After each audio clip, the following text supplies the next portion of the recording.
नमस्कार दोस्तों, आज हम बात करेंगे प्राचीन भारत के एक महान और आदर्श राजा विक्रमादित्य के बारे में। विक्रमादित्य, जिन्हें विक्रम राजा के नाम से भी जाना जाता है, उज्जैनी के एक पराक्रमी और धर्मनिष्ठ राजा थे। उनकी बहादुरी और न्यायप्रियता की गाथाएं आज भी हमारे दिलों में जीवित हैं। राजा विक्रमादित्य का शासनकाल वैभव, समृद्धि और न्याय का प्रतीक था। वे एक ऐसे शासक थे जो सदैव अपने प्रजा के हित में निर्णय लेते थे और कठिन से कठिन परिस्थितियों में भी नैतिकता का पालन करते थे। उनकी बहादुरी की मिसाल दी जाती है, चाहे वो किसी राक्षस से लड़ना हो या प्रजा की रक्षा के लिए अपने प्राणों की आहुति देना। कहते हैं कि विक्रमादित्य का दरबार महान विद्वानों और कलाकारों से सजा रहता था। उन्होंने न केवल भारत को समृद्धि और शक्ति दी, बल्कि नैतिकता और धर्म का पालन करते हुए लोगों को सदाचार का मार्ग दिखाया। उनकी न्यायप्रियता और दानशीलता की कहानियां हमें सिखाती हैं कि एक सच्चे शासक का कर्तव्य हमेशा अपने प्रजा की भलाई के लिए होता है। भारत का प्राचीन इतिहास वीरता, न्याय और महानता की अनेक गाथाओं से भरा हुआ है। ऐसी ही एक गाथा है उज्जैनी के महान सम्राट विक्रमादित्य की, जो न केवल अपनी अद्वितीय शक्ति और वीरता के लिए प्रसिद्ध थे, बल्कि अपनी न्यायप्रियता और नीति के लिए भी पूजे जाते थे। विक्रमादित्य का यह गुण था कि वे न केवल प्रजा के दुख दर्द को ही समझते थे, बल्कि उनका निदान करने के लिए सदैव तत्पर रहते थे। आइए जानते हैं उस समय की कहानी जब विक्रमादित्य ने अपने राज्य को एक भयावह राक्षस के आतंक से मुक्त किया और एक नई मिसाल कायम की। यह उज्जैनी के स्वर्णिम काल की बात है, जब राजा विक्रमादित्य का राज्य दूर दूर तक फैला हुआ था। उनकी प्रजा खुशहाल और संतुष्ट थी। राजा का शासन इतना न्यायप्रिय और नीति सम्मत था कि राज्य में कोई भी अन्याय या अत्याचार नहीं हो पाता था। राजा खुद अपनी प्रजा के सुख दुख को जानने के लिए रात में वेश बदलकर निकल पड़ते थे। वे चाहते थे कि उनकी प्रजा हर स्थिति में सुरक्षित और प्रसन्न चित्त रहे। राजा विक्रमादित्य के राजमहल में एक दिन उनके दरबार में एक वृद्ध किसान ने आकर अपनी समस्या बताई। वह भयभीत और चिंता में था। उसने कहा, महाराज, हम बहुत डरे हुए हैं। जंगल के भीतर एक भयानक राक्षस ने अपना डेरा जमा लिया है, जो रात होते ही गांवों में आकर लोगों को मारता है, बच्चों को उठा ले जाता है और महिलाओं को भी नहीं छोड़ता।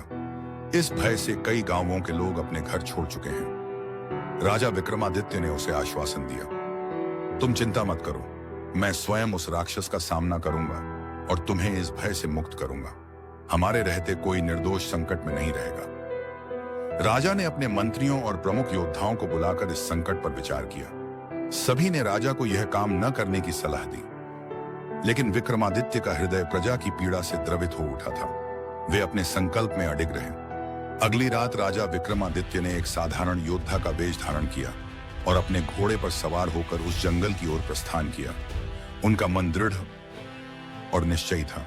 रास्ते में वे सोचते जा रहे थे कि राक्षस से लड़ाई सिर्फ शारीरिक शक्ति की नहीं, बल्कि धैर्य और बुद्धि की भी परीक्षा होगी। वे जंगल में प्रवेश करते ही सजग हो गए, क्योंकि जंगल में एक भयावह सन्नाटा पसरा हुआ था।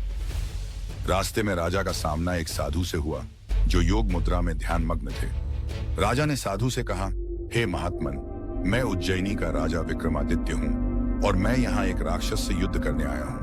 क्या आप मुझे कोई आशीर्वाद देंगे? साधु ने अपनी आंखें खोली और मुस्कुराते हुए कहा, तुम्हारे हृदय में प्रजा के प्रति प्रेम और सुरक्षा की भावना है, इसलिए तुम्हें आशीर्वाद है कि तुम इस युद्ध में सफल होगे। लेकिन ध्यान रखना, केवल शक्ति से ही सब कुछ नहीं जीता जा सकता। विवेक और धैर्य का भी प्रयोग करना। साधु ने राजा को एक पवित्र रुद्राक्ष माला दी और कहा कि इसे पहनकर युद्ध में जाओ, यह तुम्हारी रक्षा करेगी। जंगल के भीतर जाकर राजा ने देखा कि एक बड़े वृक्ष के नीचे एक भयंकर राक्षस बैठा हुआ था। राक्षस की ऊंचाई और बल को देखकर किसी का भी मन विचलित हो सकता था। उसकी लाल आंखें, विकराल दांत और भयंकर शरीर किसी भी साधारण मनुष्य को भयभीत कर सकते थे। राक्षस ने राजा को अपनी ओर आते देखा और एक भयानक हंसी के साथ बोला, अरे छोटे योद्धा, क्या तुम मुझसे लड़ने आए हो? क्या तुम नहीं जानते कि मैंने कितने राजाओं और योद्धाओं का अंत किया है? राजा ने निर्भय होकर उत्तर दिया, मैं उज्जैनी का राजा विक्रमादित्य हूँ। मैं तुम्हारे आतंक को समाप्त करने आया हूँ। तुमने निर्दोषों को सताया है और आज मैं तुम्हें इसका दंड दूंगा। राक्षस ने ठहाका लगाया और कहा, अरे मूर्ख राजा, तुम मेरे जैसे शक्तिशाली राक्षस से लड़ने आए हो। मुझे हराने की तुम्हारी सोच ही मूर्खता है। राजा ने अपनी तलवार निकाली और कहा, अगर तुम्हें अपनी शक्ति पर इतना ही अभिमान है तो आओ और युद्ध करो। मैं देखता हूं कि तुम्हारी शक्ति कितनी है। राक्षस ने क्रोध में आकर राजा पर जोरदार आक्रमण किया, लेकिन विक्रमादित्य ने अपनी तलवार से उसे रोक लिया। युद्ध आरंभ हो गया। राक्षस बार बार आक्रमण करता, लेकिन राजा अपनी कुशल युद्ध कला और बुद्धि से हर बार उसका वार विफल कर देते। इस भयंकर युद्ध में राक्षस ने कई बार छल का सहारा लिया। उसने अपनी शक्ति का प्रयोग कर राजा के सामने भ्रम उत्पन्न करने का प्रयास किया। एक बार उसने राजा के समक्ष एक सुंदर राजकुमारी का रूप धारण कर लिया और उनसे मदद की याचना की, लेकिन राजा विक्रमादित्य ने समझ लिया कि यह एक छलावा है। उन्होंने अपनी तलवार से उस छवि को नष्ट कर दिया और राक्षस को फिर से सामना करने के लिए ललकारा। राक्षस ने राजा की इस चतुराई को देखकर कहा, तुम सचमुच एक अद्भुत योद्धा हो। तुम्हारे जैसा कोई भी मुझसे पहले नहीं मिला, लेकिन तुम्हारी यह चालाकी तुम्हें ज्यादा देर नहीं बचा सकती। राजा ने उत्तर दिया, यह चतुराई नहीं बल्कि सच्चाई और साहस का प्रमाण है। अगर तुम में भी साहस है तो बिना छल के मुझसे मुकाबला करो। राक्षस ने राजा की चुनौती स्वीकार की और उनके बीच एक बार फिर से घोर युद्ध शुरू हो गया। दोनों ही अपनी अपनी शक्ति और कौशल का परिचय दे रहे थे। घंटों तक चलने वाले इस भीषण युद्ध में राक्षस आखिरकार थक कर गिर पड़ा। वह समझ गया कि राजा विक्रमादित्य की शक्ति और विवेक से उसे जीत पाना असंभव है। घायल अवस्था में उसने राजा से कहा, मुझे क्षमा कर दो महाराज। मैंने अनेक निर्दोष लोगों का संहार किया है, लेकिन अब मुझे अपनी भूल का एहसास हो गया है। यदि आप मुझे एक मौका देंगे तो मैं अपने पापों का प्रायश्चित करूंगा। राजा विक्रमादित्य ने उसकी बात सुनी और कुछ सोचकर कहा, तुम्हें अपनी गलती का पछतावा है, इसलिए मैं तुम्हें एक अवसर दूंगा।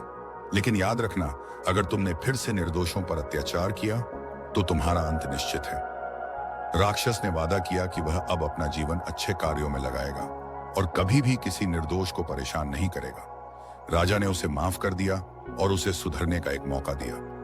जब राजा विक्रमादित्य वापस अपने राज्य पहुंचे तो उनकी वीरता और नीति की चर्चा चारों ओर फैल गई। प्रजा ने उनका स्वागत नायक के रूप में किया और उन पर पुष्प वर्षा की। गांव वाले, जो राक्षस के भय से अपना घर छोड़ चुके थे, अब सुरक्षित महसूस करने लगे। राजा की इस विजय को लेकर राज्य में उत्सव मनाया गया और राजा विक्रमादित्य का आदर और सम्मान और भी बढ़ गया। राजा विक्रमादित्य की इस कहानी से हमें यह शिक्षा मिलती है कि सच्ची वीरता केवल शारीरिक शक्ति में नहीं होती, बल्कि उसमें विवेक, न्यायप्रियता और दयालुता का भी समावेश होता है। राजा ने न केवल राक्षस को हराया बल्कि उसे सुधरने का अवसर देकर उसे सही मार्ग पर चलने की प्रेरणा दी। धन्यवाद दोस्तों। अगर आपको राजा विक्रमादित्य की यह कहानी पसंद आई है तो कृपया चैनल को सब्सक्राइब करें और कमेंट करें। आगे आने वाली और भी रोचक कहानी के लिए बेल आइकन पर क्लिक करें।